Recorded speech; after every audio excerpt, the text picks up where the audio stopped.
Corey Erdman here with the super middleweight champion of the world, Andre Ward, who just got finished sticking his hand in some clay. How uncomfortable was that? That was kind of weird. It's kind of weird. It's gooey, it hardens quick, and getting your hand out of there is almost impossible.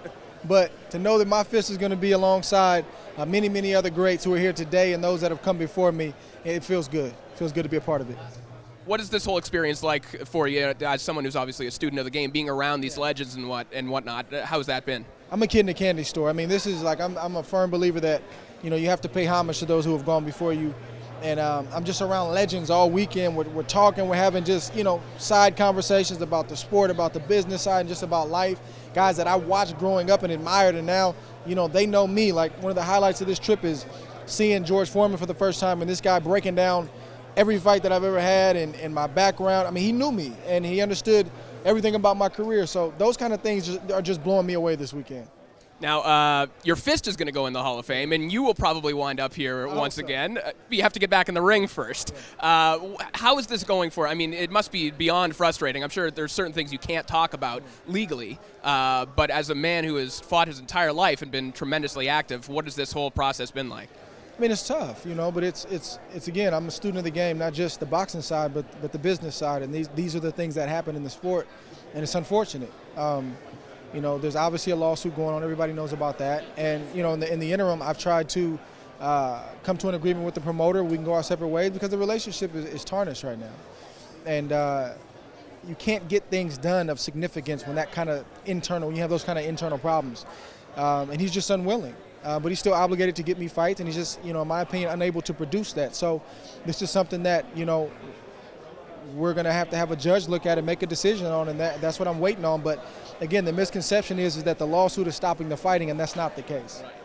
Well, in the meantime, you've carved out a niche that guys like Foreman did and Sugar Ray Leonard, and you've become a broadcaster as well. Was that always something that you thought you would get into? Something I've always wanted to get into. Is something that me and Virgil, my godfather and trainer, we talked about when I was still an amateur. How he knew I was going to do that, he has it written down in a book, and he predicted it.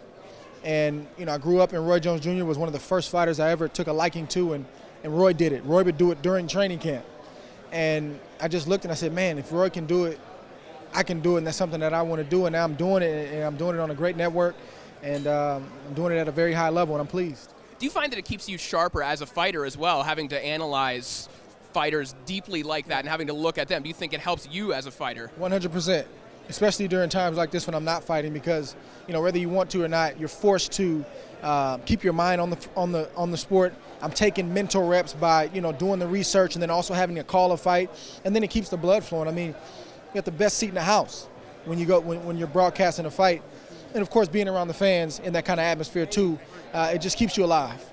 All right, lastly, once all this legal mess gets sorted out and whatnot, are you planning on staying at super middleweight, or do you want to chase some of those money fights at 175 perhaps? Well, I don't see where there are money fights at 175. And, again, I think that's the misconception, that where are the money fights at 175? Adonis, maybe? They're not there. Right. Well, Adonis is on another network. Right. So you have one guy, Kovalev, that's not a pay-per-view fight, and then if I fight him and beat him, then what? Right. The big fights are at 168, and the reality is those guys don't want to fight me. And there's a slew of excuses on why, but that's the reality. And if the media and the fans are okay with that, then that's what it is. But I think it's the media and the fans that have to demand otherwise. All right, well, we're looking forward to whoever it is. We're looking forward to seeing you back in the ring, Andre.